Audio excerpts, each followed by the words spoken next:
두릅 데쳐서만 먹지 마시고 이렇게 드셔보세요. 쓴맛도 사라지고 흡수도 8배나 잘 돼서 골다공증 예방에 너무 좋아요. 지난주에 처갓집에 갔더니 두릅을 살짝 데쳐서 초고추장과 같이 주셔서 맛있게 먹었는데요. 요즘에 많이 드시는 두릅은 그만큼 맛도 좋고 특별한 음식입니다. 이렇게 쌉쌀한 맛과 향긋한 봄향이 나는 두릅은 당뇨 예방, 혈관 청소, 염증 제거, 면역력 증진, 항암작용, 관절염 방지 등 몸에 좋은 효능이 정말 많아요. 그런데 두릅에 대해 10명 중 9명은 이걸 잘 모르더라고요. 바로 두릅을 먹는 방법에 따라 두릅에 있는 영양 성분을 거의 흡수하지 못할 수도 있고 오히려 건강을 해칠 수도 있다는 거예요. 지금부터 두릅의 효능 그리고 효능을 극대화시키는 방법, 두릅과 함께 먹으면 좋은 음식 두릅 요리의 특급 조리법, 두릅을 먹을 때 주의할 점까지 두릅에 대한 모든 것 알아볼 텐데요. 건강한 삶을 위한 건강한 정보를 전해드리는 무조건 당신 편. 영상 시작 전에 구독과 좋아요 눌러주시고요. 전체 알림 해놓으시면 앞으로 알려드리는 건강 정보 빠르게 받아보실 수 있을 거예요. 봄나무를 대표하는 두릅은 특유의 쌉싸름한 맛과 향이 있어 인기 만점인 채소입니다. 두릅은 빠르면 3월 말부터 채취를 시작하여 5월까지가 제철이며 이때 맛과 향이 가장 뛰어난 것으로 알려져 있습니다. 두릅의 종류에는 참두릅, 땅두릅, 개두릅이 있는데요. 참두릅은 두릅나무에 달리는 새순을 채취한 것이고 가장 많이 판매되고 있는 두릅입니다. 땅두릅은 나무두릅과 달리 땅에서 난다고 하여 땅두릅인데 한방에서는 독활이라 부르며 감기, 두통, 관절염의 약으로 사용되기도 합니다. 개두릅은 엄나무의 새순이며 참두릅보다 맛이 떨어지고 새순이 붉은 빛이 돌고 참두릅과 달리 새순에도 가시가 있는 것이 특징입니다. 이런 두릅은 맛과 향이 뛰어날 뿐만 아니라 영양 성분도 풍부하여 건강에 아주 좋은데요. 두릅에는 비타민 A, 비타민 K, 그리고 대표적인 항산화 물질인 베타카로틴이 풍부한데요. 비타민 A는 면역력을 강화하고 항산화 및 항염 효과가 뛰어납니다. 또한 피부와 점막을 건강하게 유지시켜 외부로부터 세균과 바이러스의 침입을 방어하는 첫 번째 장벽 역할을 하며 면역세포의 기능을 활성화시켜 우리 몸이 세균, 바이러스와 싸울 수 있도록 도와주는 역할을 합니다.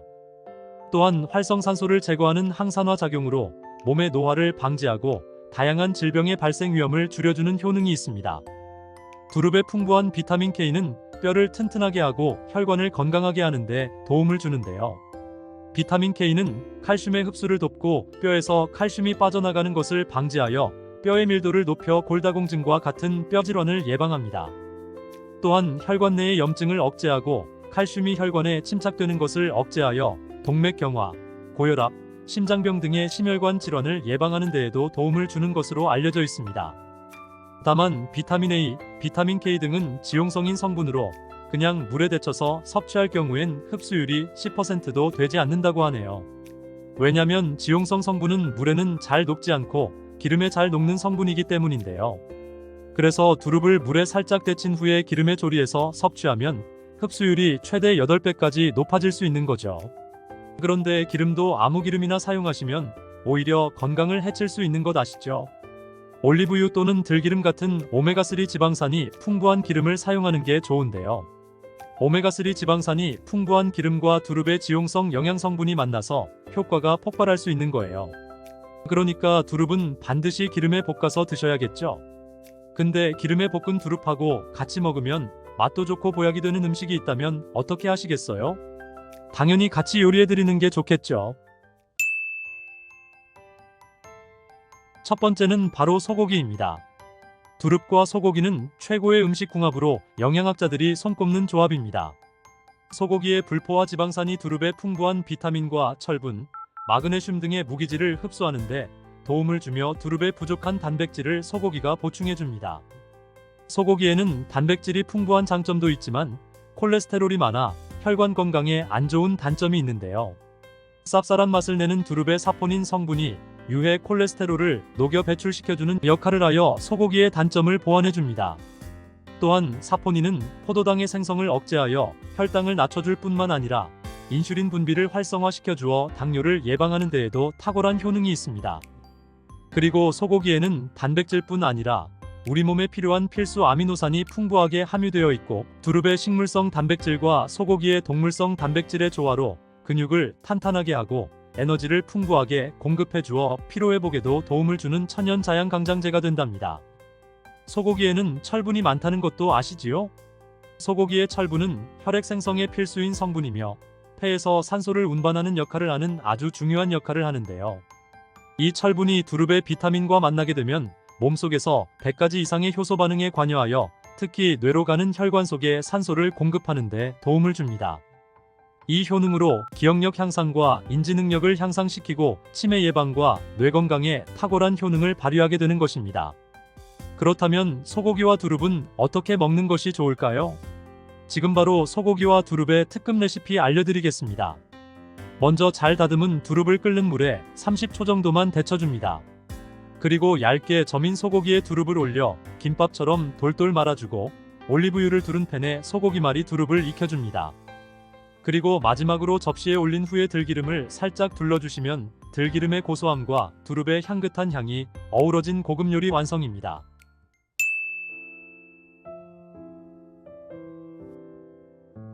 두 번째, 두릅과 함께 먹으면 좋은 음식은 두부입니다. 50대 이상 나이가 들수록 두부의 섭취는 정말 중요한데요. 두부는 기본적으로 단백질이 풍부한데 이뿐 아니라 리놀렌산, 레시틴, 피토스테롤 등의 성분이 풍부해 몸 안의 콜레스테롤 수치를 낮춰주고 혈액순환을 원활하게 하여 동맥경화, 심근경색, 뇌출혈 등의 심혈관 질환을 예방할 수 있습니다. 두부는 체력과 근력을 유지하는 데 큰 도움을 주는데요. 바로 두부의 풍부한 단백질 때문이지요. 근육은 매일 일정량이 새로운 근육으로 대체되기 때문에 매일 단백질을 공급해줘야 하는데요. 우리 몸에 단백질을 공급해주기 위해 정말 유용한 음식이 두부인 것이지요. 이때 두릅과 함께 먹으면 효과는 극대화가 되는데요. 두릅의 루테인 성분이 몸 안의 염증을 억제하여 관절염과 류마티스 관절염 등의 여러 염증 질환을 예방하고 염증으로 인한 통증도 개선하는 데 도움을 줍니다. 또한 두릅은 무릎 연골을 보호하기도 하는데요. 이렇게 두부와 두릅을 함께 섭취하면 50대 이후에 나타나는 근손실과 관절 통증, 염증으로 인한 문제들을 예방하는 데 탁월한 효능을 누릴 수 있는 것입니다. 두부와 두릅을 함께 드실 수 있는 특급 조리법 알려드릴게요. 두릅은 끓는 물에 30초 정도 데쳐줍니다. 그리고 두릅은 반을 갈라 한쪽 면을 납작하게 해줍니다. 두부는 두릅의 크기에 맞게 야간 길게 잘라주시고 들기름을 두른 팬에 올려줍니다. 그 위에 두릅을 올려주고 계란물을 숟가락을 이용해 두릅과 두부 위에 부어줍니다. 그 후 앞뒤로 잘 붙여주시면 두부 두릅전 완성입니다. 세 번째, 두릅과 함께 먹으면 좋은 음식은 표고버섯입니다. 두릅과 같이 표고버섯도 독특한 향과 맛 그리고 풍부한 영양소를 함유하고 있는데요. 표고버섯이 항암식품으로도 많이 알려져 있듯이 두릅 또한 암 환자들의 식단에 꼭 들어가는 식재료입니다. 두릅에 함유된 사포닌과 셀레늄이라는 성분이 암세포의 증식을 억제하기 때문인데요. 한 연구에서 셀레늄을 꾸준히 섭취한 사람들의 암 발생 확률이 40% 이하로 나타났고 암으로 인한 사망률도 50% 이하였다는 보고도 있습니다. 표고버섯에도 항암 성분이 풍부하여 암 억제 효능이 뛰어난데요. 특히 대장암과 위암, 췌장암의 예방에 탁월한 효능을 발휘하는 것으로 알려져 있습니다. 이런 표고버섯과 두릅을 함께 섭취할 때 항암 효과는 극대화되며 항암 효과뿐만 아니라 콜레스테롤 수치를 낮추고 면역력을 강화하는 데에도 탁월한 효능을 발휘한답니다. 두릅과 표고버섯을 함께 맛있게 드실 수 있는 특급 조리법 알려드릴게요. 끓는 물에 30초 정도 데친 두릅을 쫑쫑 다져줍니다. 표고버섯도 채를 썰어주시고 밀가루와 계란을 함께 넣은 반죽에 잘 섞어줍니다. 이때 당근도 채를 썰어 함께 넣어주셔도 됩니다. 이렇게 만든 반죽을 올리브유를 두른 팬에 잘 붙여주면 두릅 표고버섯전이 완성됩니다. 네 번째, 두릅과 함께 먹으면 좋은 음식은 초고추장입니다. 정확히는 초고추장에 들어가는 식초인데요. 데친 두릅을 초고추장에 찍어서 드시는 방법이 가장 일반적인 방법이죠. 하나 기억하실 것은 데친 두릅을 올리브유나 들기름에 한 번 더 살짝 볶아서 드시면 영양성분의 흡수율도 8배나 높아지고 기름으로 인해 맛과 풍미도 훨씬 좋아진다는 점 꼭 기억해 주시고요. 두릅에는 캠페롤과 퀘르세틴이라는 성분이 풍부한데요. 퀘르세틴은 양파의 풍부한 성분으로 혈관 청소부라는 별명이 있는 성분이죠. 캠페롤이라는 성분은 브로콜리에 풍부하게 함유된 강력한 항암 물질이랍니다. 캠페롤과 퀘르세틴이 함께 풍부한 두릅은 면역력을 강력하게 하며 염증 제거는 물론이고 혈관에 쌓이는 혈전과 콜레스테롤을 모두 제거해 주어 혈관을 아주 깨끗하게 도와줍니다. 이런 효능은 식초와 만나면 효능이 극대화가 되는데요. 식초의 산성이 두릅의 항산화 효능을 끌어올려주고 노폐물을 배출하는데 탁월한 효능을 발휘하게 됩니다. 또한 두릅의 항산화 성분과 각종 비타민, 식초가 만나 뇌세포의 활성을 도와주고 뇌혈관을 깨끗하게 해주어 뇌신경을 건강하게 해준답니다. 그렇다면 두릅은 맛과 영양이 좋으니 그냥 내 마음대로 먹어도 될까요? 절대 그렇지 않고요. 두릅도 먹을 때 주의할 점이 있어요. 첫 번째로는 절대 생으로 드시면 안 된다는 것입니다. 두릅은 어린 새순을 채취하여 섭취하기 때문에 부드러운 식감과 향긋한 향이 좋아 생으로 드시는 분들이 계신데 두릅의 줄기에는 독성이 있어 생으로 드시면 식중독을 유발할 수 있으며 소화기관에 탈이 날 수 있습니다. 그리고 채취 시기를 지나 크게 자라게 되면 뻣뻣한 줄기는 독성이 10배 이상 강해지기 때문에 절대 섭취하면 안 됩니다. 두릅을 안전하게 섭취하려면 반드시 끓는 물에 30초 정도 데치기만 해도 독성은 사라지게 됩니다. 두 번째는 와파린 계열의 혈전 용해제를 드시는 분들은 두릅 섭취 시 주의해야 합니다. 이런 혈전 용해제는 우리 몸의 혈액을 묽게 만들어주고 혈관 속의 혈전을 녹여주는 역할을 해줍니다. 그런데 두릅에는 비타민 K가 풍부하다고 했잖아요. 이 비타민 K는 혈액의 응고작용에 도움을 주는 역할을 하여 혈전 용해제의 효과를 약화시킵니다. 따라서 이 약을 복용하시는 분들은 두릅을 드셨다면 2시간 정도 후에 약을 복용하시길 바랍니다. 세 번째, 통풍이 있는 분들은 두릅을 드실 때 주의하시기 바랍니다. 통풍이란 단백질이 분해될 때 퓨린이란 성분이 생성되는데 이 퓨린이 몸 밖으로 배출되지 않고 몸속에 남아 뾰족한 결정을 이루고 관절을 망가뜨려 극심한 통증을 유발하고 심하면 관절의 변형을 일으키는 질병인데요. 두릅에는 퓨린 성분이 많기 때문에 통풍이 있는 분들은 주의하셔야 하는 것입니다. 그러면 이제부터 두릅 요리하실 때 어떻게 하시겠어요? 영상에서 말씀드린 대로 기름으로 볶으면 영양 성분 흡수가 8배나 잘 되기 때문에 앞으로는 기름으로 두릅을 볶아서 드실 거잖아요? 근데 기름 종류도 많고 어떤 기름으로 요리해야 하는지 잘 알고 사용해야 합니다. 특히 식용유는 정말 아무거나 쓰시면 안 되는데요. 이런 식용유 당장 버리세요. 암세포를 키웁니다. 요리를 할 때 식용유를 많이 사용하게 되는데요. 아무거나 사용하면 안 됩니다. 기름 잘못 사용하면 우리 몸에 만성염증이 생기게 되고 여러 질병과 암을 유발할 수 있습니다. 이번에는 기름을 고르는 기준과 건강을 해치는 기름은 어떤 것이 있는지, 그리고 건강에 좋은 기름은 어떤 것이 있는지 모두 알려드리겠습니다. 요리에 사용하는 기름은 어떤 원료를 사용하느냐, 어떤 방식으로 기름을 짜냈느냐에 따라 영양소는 확연히 달라집니다. 팬에 눌러붙지 않게 하는 기능도 물론 있지만 음식으로 섭취하게 되는 것이니 꼼꼼하게 체크하고 선택하셔야 합니다. 식용유를 고르실 때 무엇을 고려해야 하는지 알려드릴게요. 식용유는 포화지방과 불포화지방으로 되어 있습니다. 포화지방보다 불포화지방의 함량이 높은 것이 좋은 기름입니다. 한 가지 주의할 점은 불화지방이 많은 기름은 산패가 빨라 변질이 잘 된다는 것을 알고 있어야 합니다. 불포화지방에는 오메가3, 오메가6, 오메가9이 있는데요.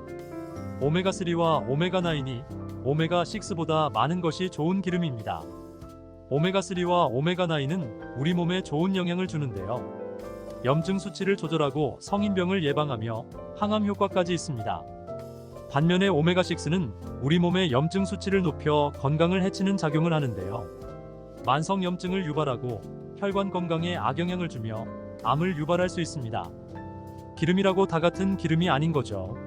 기름의 종류에 따라 포화지방과 불포화지방의 함량도 다르고 불포화지방인 오메가3, 오메가6, 오메가9의 함량이 다릅니다. 함량표를 잘 보시고 오메가6의 함량은 적고 오메가3와 오메가9의 함량이 높은 것을 고르시길 바랍니다. 이런 지방들뿐만 아니라 항산화 성분과 미네랄 등과 같은 좋은 성분들이 얼마나 함유되어 있는지 꼼꼼히 살펴보시길 바랍니다. 기름을 고를 때 두 번째로 살펴봐야 할 사항은 보존력이 얼마나 좋은가를 보셔야 합니다. 식용유의 화학식은 탄소와 탄소의 이중결합 구조를 많이 갖고 있는데 이 결합의 단점은 쉽게 끊어지고 산소와 만나 변질이 되기 쉽다는 것입니다. 그리고 요리를 할 때 발연점이 얼마나 되는지 확인하시고 사용하셔야 합니다. 발연점이 무엇이냐면 쉽게 말해 기름에 열을 가했을 때 끓어서 연기가 되는 상태, 기화가 될 때의 온도가 발연점입니다. 발연점이 낮은 기름을 튀김을 할 때 사용하면 기름이 변질되어 우리 몸에 독이 될 수 있으니 튀김을 할 때는 발연점이 높은 기름을 사용하셔야 하는 것입니다. 샐러드 같은 것을 만들 때 기름을 드레싱으로 사용할 수 있는데 이때는 발연점이 낮은 기름을 사용하셔도 됩니다.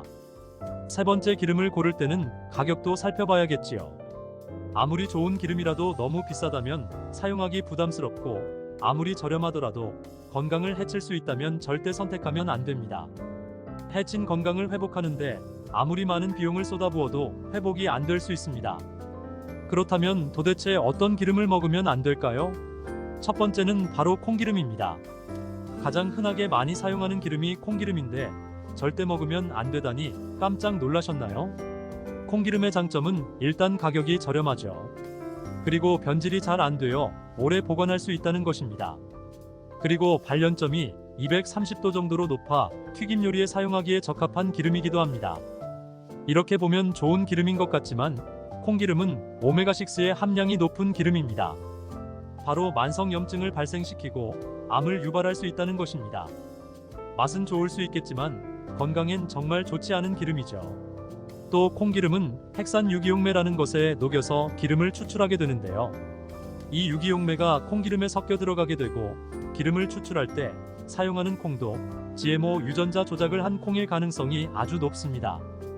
GMO 식품이 우리 몸에 영향을 주는 것에 대해서는 의견이 분분합니다. 안정성이 확실하지 않은 식품은 웬만하면 먹지 않는 것이 좋겠지요. 핵산 유기용매에 녹여서 기름을 짜냈기 때문에 우리 몸에 좋은 성분들이 거의 없다는 것이 아쉬운 점입니다. 비타민 E와 비타민 K가 극소량이 함유되어 있고 항산화 성분은 전혀 함유되어 있지 않았습니다. 가격이 저렴하고 보관을 오래 할 수 있다는 장점 말고는 좋은 점이 없는 것이지요. 두 번째, 절대 먹으면 안 되는 기름은 바로 카놀라유입니다. 카놀라유는 유채꽃 씨에서 기름을 추출한 것인데요. 콩기름보다 좋을 것 같다는 인식이 많이 있는 것 같습니다. 카놀라유는 포화지방산이 10에서 20% 함유되어 있고 불포화 지방산이 80에서 90%로 함량이 매우 높아 좋은 기름인 것 같습니다. 문제는 오메가3와 오메가9의 함량보다 오메가6의 함량이 2배 이상 함유되어 있는 것입니다. 그리고 카놀라유는 발연점도 250도로 높아 튀김 요리에도 적합한 기름이긴 합니다. 하지만 문제는 산패가 쉽게 된다는 것입니다. 변질이 너무 쉽게 된다는 것이지요. 발연점이 높지만 산패가 쉽기 때문에 가열을 하지 않더라도 변질이 쉽게 되어 우리 몸에 독이 되는 트랜스 지방이 많이 생성될 수 있는 것입니다. 카놀라유의 생산지는 대부분이 캐나다인데요. 캐나다에서 생산하는 카놀라유의 원재료인 유채꽃씨는 대부분이 GMO 유전변이 씨앗입니다. 이는 유채꽃씨에 있는 독성을 제거하기 위해 유전자 변이를 한 것이기 때문에 유전자 변이를 하지 않고 카놀라유를 만든 것은 없다고 보시면 됩니다. 뿐만 아니라 기름을 추출하는 방식도 압착 방식이 아닌 유기용매에 녹여서 만드는 방식이기 때문에 건강에는 더욱 안 좋을 수 있습니다. 카놀라유는 가격이 저렴하고 선물로도 많이 들어오기는 하지만 쉽게 변질이 되어 섭취할 경우 건강을 해칠 수 있으니 꼭 기억하시기 바랍니다. 콩기름, 카놀라유 외에도 옥수수 기름과 면실류도 거의 GMO 유전자 변이가 된 원료를 사용한 기름이니 주의하시기 바랍니다. 그렇다면 어떤 기름을 선택해야 될까요? 건강에 정말 좋은 기름 첫 번째는 바로 올리브유입니다. 올리브나무가 풍부하여 올리브 열매와 기름까지 식단에 정말 많이 사용하는 지역이 바로 지중해인데요. 지중해식 식단은 건강식으로도 많이 알려져 있죠. 그 식단의 핵심 재료 중 하나가 바로 이 올리브유입니다. 올리브유는 서양에서 가장 좋아하고 많이 사용하는 기름이기 때문에 연구자료도 많이 있습니다. 영양성분도 물론 훌륭한 기름입니다. 포화지방의 함량이 낮고 불포화 지방산의 함량이 높습니다. 불포화 지방산 중에서도 오메가3와 오메가9의 함량이 높고 건강에 해로운 오메가6의 함량은 매우 낮아 이상적인 기름이라고 할 수 있습니다. 또한 페놀산과 토코페롤과 같은 항산화 성분이 풍부하여 혈관을 깨끗하게 하고 활성산소를 제거하여 노화를 방지하며 심혈관 질환을 예방할 수 있습니다. 특히 풍부하게 함유된 하이드록시티로솔이라는 성분은 항염증, 항산화, 항암 효과에 탁월한 효능이 있는 것으로 알려져 있습니다. 또한 올레우로핀이라는 성분이 함유되어 있는데 이 성분은 항바이러스, 항균 작용으로 면역력을 강화하여 우리 몸을 건강하게 하는데 큰 도움을 줄 수 있습니다. 다양한 임상 실험 결과 올리브유는 심혈관 질환을 예방하고 뇌 건강을 좋게 하며 우울증을 개선하고 염증을 제거하고 면역력을 강화하는 것으로 알려져 있습니다. 올리브유는 크게 세 가지로 나눠지는데 엑스트라 버진 등급은 발연점이 160도로 낮기 때문에 샐러드 같은 것에 드레싱 용도로 사용하면 되고요. 버진 등급은 210도, 퓨어 등급은 240도로 높기 때문에 열을 가해 조리를 할 때에 사용하셔도 됩니다. 이렇게 등급이 나눠지는 이유는 정제를 얼마나 했느냐의 차이인데요. 정제를 많이 할수록 발연점이 높아지는 것이고요. 대신에 올리브의 좋은 성분들은 그만큼 줄어든다는 것을 알고 계시기 바랍니다. 보존력도 뛰어나 쉽게 산패되지 않아 보관에도 용이한 장점이 있습니다. 건강에 좋은 기름 두 번째는 바로 들기름입니다. 들기름은 일본에서 K-헬스 오일이라고 해서 약처럼 매일 한 스푼씩 먹을 정도로 건강에 좋은 기름인데요. 들기름에는 포화지방이 7%밖에 없고 불포화 지방산이 93%나 함유되어 있는 정말 좋은 기름입니다. 오메가3와 오메가9의 함량은 높고 오메가6의 함량이 낮아 건강에 해로운 요소도 거의 없다고 보시면 됩니다. 들기름은 고온에 볶아서 압착하여 추출한 것보다 생들깨를 저온해서 압착하여 짠 기름이 좋은데요. 이유는 들기름은 고온에 약하기 때문입니다. 들기름의 가장 큰 단점이 쉽게 산패된다는 것인데요. 고온에도 쉽게 변질이 되기 때문에 들기름은 약한 열에 잠깐 조리하거나 드레싱으로 사용하시는 것이 좋습니다. 그리고 공기 중에서도 쉽게 산패되기 때문에 냉장 보관하셔야 되고요. 개봉했다면 한 달 내에 드시는 것이 좋습니다. 이 밖에도 건강에 좋은 기름으로는 요즘 많이 알려지고 있는 아보카도 오일이 있습니다. 이런 들기름과 가장 많이 드시는 음식이 있는데요. 바로 두부입니다. 프라이팬에 두부를 올리고 데우다가 마지막에 들기름을 살짝 뿌려주면 정말 맛도 영양도 만점인 요리가 되는데요. 근데 그렇게 영양가 많고 건강에 좋다는 두부도 우리 몸에 독이 될 수도 있다는 것 아시나요? 두부 이렇게 먹으면 오히려 암에 걸릴 수 있어요. 단백질 폭탄으로 알려진 두부는 건강식으로 많이 드시는 대표적인 식재료입니다. 그런데 두부를 잘못 드시면 오히려 건강을 해칠 수 있다는 사실 알고 계신가요? 지금부터는 두부를 먹을 때 독이 되는 최악의 경우, 그리고 두부를 어떻게 먹어야 우리 몸에 보약이 될 수 있는지에 대해 알려드리겠습니다. 두부가 오히려 건강을 해치는 첫 번째는 바로 GMO 유전자 변이된 콩으로 만든 두부를 먹을 때입니다. 2018년 보도자료를 보면 수입 콩을 사용해 만든 두부 7종류 중에서 6종류가 GMO 성분이 검출되어 파문이 일었던 적이 있습니다. GMO는 원래 생산성을 향상시켜 식량 부족 문제를 해결하고 비타민, 미네랄 등의 영양소를 강화하거나 질병 저항성을 높여 건강에 도움을 주기 위해 유전자를 변이하여 재배하는 것입니다. 또 제초제나 살충제의 사용량을 줄일 수 있어 환경오염도 줄일 수 있는 장점이 있습니다. 하지만 이렇게 재배된 것을 섭취했을 때 건강에 대한 안정성 문제와 생태계 파괴 등의 논란은 끊이지 않고 있습니다. 우리나라에서는 GMO 재배를 법으로 금지하고 있으며 많은 나라들이 GMO의 수입과 생산을 규제하고 있습니다. GMO 식품을 꾸준히 섭취할 경우 건강에 문제가 생길 수 있는데요. 2년 동안 실험쥐 200마리에게 GMO 옥수수를 먹인 실험 결과 20%의 쥐에서 종양이 발생했고 종양의 크기도 컸는데요.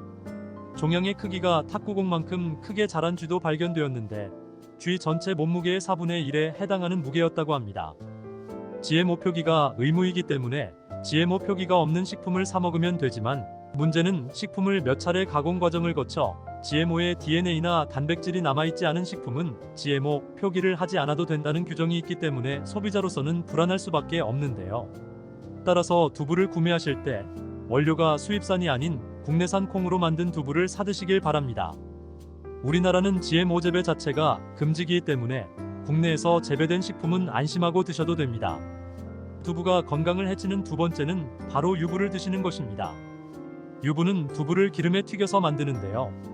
유부를 먹는 방법에는 대표적으로 유부초밥이 있지만 이외에도 다양한 요리의 재료로 사용됩니다. 유부의 고소한 맛과 부드러운 식감 때문에 다양하게 사용되지만 건강에 해로울 수 있으니 주의하셔야겠습니다. 두부를 기름에 튀겨 만든 유부는 칼로리가 높아질 뿐만 아니라 트랜스 지방이 생성됩니다. 트랜스 지방은 혈관 내 콜레스테롤을 증가시키고 심혈관의 질환의 위험을 증가시킵니다. 이로 인해 대사증후군과 뇌 기능에도 영향을 미쳐 인지력, 학습 능력을 감소시키는 부작용을 일으킬 수 있습니다. 세 번째, 두부를 드실 때 주의할 점은 시금치와 함께 드시면 안 된다는 것입니다. 시금치는 철분이 풍부하게 함유되어 있어 빈혈 예방에 효과적으로 알려져 있습니다. 또한 비타민 A, 루테인, 제아잔틴 등의 영양소가 풍부하여 눈 건강 증진에 탁월한 효능이 있고 마그네슘, 비타민 K 등이 풍부해 뼈 건강 증진에 효과적인 것으로 알려져 있습니다. 문제는 시금치에 함유된 옥살산입니다. 이 옥살산이 두부의 칼슘과 결합하여 수산칼슘이라는 성분이 만들어지는데 이 성분이 결정을 이루어 신장이나 요로에 쌓여 결석이 됩니다. 신장 결석, 요로 결석이 되어 극심한 통증을 유발한다는 것입니다. 시금치를 드실 때는 두부와 같이 칼슘이 많은 음식을 피하시고 별도로 섭취하시길 바랍니다. 네 번째, 두부를 드실 때 오히려 해가 되는 경우는 갑상선이 약하신 분들입니다. 두부에는 사포닌이란 성분이 함유되어 있는데 사포닌을 많이 섭취하게 되면 요오드가 몸 밖으로 과도하게 배출될 수 있습니다. 요오드는 갑상선 호르몬의 합성과 조절을 돕는 아주 중요한 성분인데요. 요오드가 부족하게 되면 갑상선 호르몬인 티록신의 생성이 부족하게 되어 갑상선의 기능을 제대로 하지 못하는 상황이 발생할 수 있습니다. 이렇게 되면 갑상선 저하증이 생길 수 있고 무기력해지고 피로가 회복이 잘 안 되며 우울증, 부종, 집중력 저하 등의 다양한 증상을 야기할 수 있습니다. 갑상선에 문제가 없는 분이라면 두부를 많이 드셔도 문제가 되지 않지만 이미 갑상선이 약하신 분들에게는 안 좋은 영향을 줄 수 있는 것입니다. 그렇다면 두부는 어떻게 드셔야 두부의 효능을 최대한 높일 수 있는지 알려드리겠습니다. 두부는 기본적으로 단백질이 풍부한데 이뿐 아니라 리놀렌산, 레시틴, 피토스테롤 등의 성분이 풍부해 몸 안의 콜레스테롤 수치를 낮춰주고 혈액순환을 원활하게 하여 동맥경화, 심근경색, 뇌출혈 등의 심혈관 질환을 예방할 수 있습니다. 두부는 체력과 근력을 유지하는데 큰 도움을 주는데요. 바로 두부의 풍부한 단백질 때문이지요. 근육은 매일 일정량이 새로운 근육으로 대체되기 때문에 매일 단백질을 공급해줘야 하는데요. 우리 몸에 단백질을 공급해주기 위해 정말 유용한 음식이 두부인 것이지요. 또한 두부에는 콜린이 풍부한데 콜린은 알츠하이머성 치매를 예방하는데 탁월한 효능을 발휘하게 됩니다. 두부는 또한 탈모 예방에도 도움이 되는데요. 머리카락의 원료인 단백질을 보충하는데 도움이 될 뿐만 아니라 이소플라본이 풍부해 남성 호르몬을 조절해줍니다. 따라서 호르몬성 탈모 예방에 도움을 줄 수 있는 것입니다. 또한 두부는 건강하게 장수하는 데에 도움이 되는데요. 많은 과학자들의 연구 결과 건강하게 장수한 사람들의 특징이 식물성 단백질을 꾸준히 섭취했다는 사실을 발견했고 동물성 단백질을 식물성 단백질로 바꿔 섭취했을 때 사망의 위험성이 낮아진다는 연구 결과도 있습니다. 이러한 효능이 극대화가 되려면 소화 흡수가 잘 되어야겠지요. 두부 중 소화 흡수가 가장 잘 되는 것이 바로 순두부입니다. 순두부는 일반 두부와 마찬가지로 비질을 분리한 콩물에 응고력이 약한 응고제를 넣어 만든 것인데요. 그렇기에 훨씬 부드럽고 소화 흡수가 잘 되는 형태가 되는 것입니다. 하지만 단점은 일반 두부보다 단백질, 섬유질 등 영양 성분의 함량이 떨어지는데요. 이런 단점을 보완하기 위해 계란과 함께 먹으면 모두 해결이 됩니다. 순두부찌개에 계란이 들어가는 것이 맛뿐만 아니라 영양적으로도 찰떡궁합인 것이지요. 순두부와는 식감이 완전히 다른 쫄깃한 두부면이 요즘 인기가 높아지고 있는데요. 밀가루를 대체할 수 있는 다이어트 식품으로 많이 알려지고 있습니다. 다양한 면 요리에 사용되는데 단순히 두부를 면 모양으로 만든 것이 아니라 일반 두부보다 단백질의 함량이 2배 정도 높아 건강에 더욱 좋은 식품입니다. 두부에서 수분을 빼고 응축시켜 만들기 때문에 같은 무게당 영양 성분의 함량이 높아지는 것입니다. 두부는 양배추와 함께 드시면 좋은데요. 두부는 단백질이 풍부하지만 비타민C와 섬유질이 부족한데 양배추와 함께 드시면 모든 영양소를 골고루 섭취할 수 있게 되는 것입니다. 또 귀리를 넣은 잡곡밥과 함께 드시면 좋은데요. 귀리에 풍부하게 함유된 식이섬유와 베타글루칸과 두부의 단백질, 칼슘을 충분히 섭취할 수 있는 것입니다. 두부는 그리고 미역과 김, 다시마와 같은 해조류와 함께 드시면 좋은데요. 이런 해조류와 함께 드시게 되면 두부의 단백질을 흡수하는데 극대화가 되고 두부의 사포닌으로 인한 요오드 배출을 해조류의 풍부한 요오드 성분이 상쇄시켜 줄 수 있는 것입니다. 두부와 함께 먹으면 좋은 음식으로는 토마토가 있습니다. 토마토에는 라이코펜이라는 강력한 항산화 성분이 함유되어 있어 세포의 노화를 방지하고 활성산소를 제거하여 혈관을 건강하게 보호하며 암을 예방하는 효능도 있습니다. 두부와 토마토 그리고 계란까지 함께 살짝 볶아 드신다면 풍부한 영양 성분을 섭취할 뿐 아니라 암 예방과 체중 감량에도 좋고 피부 미용에도 탁월한 효능을 누릴 수 있습니다. 근데 요즘 당 수치가 높거나 이미 당뇨가 걸리신 분들이 너무 많은데요. 그런 분들은 간식 먹는 것도 조심해야겠죠. 혈당 걱정 없이 마음껏 먹을 수 있는 맛있는 간식이 있을까요? 매일 마음껏 먹을 수 있는 최고의 간식 6가지. 영상 클릭하셔서 바로 알아보세요.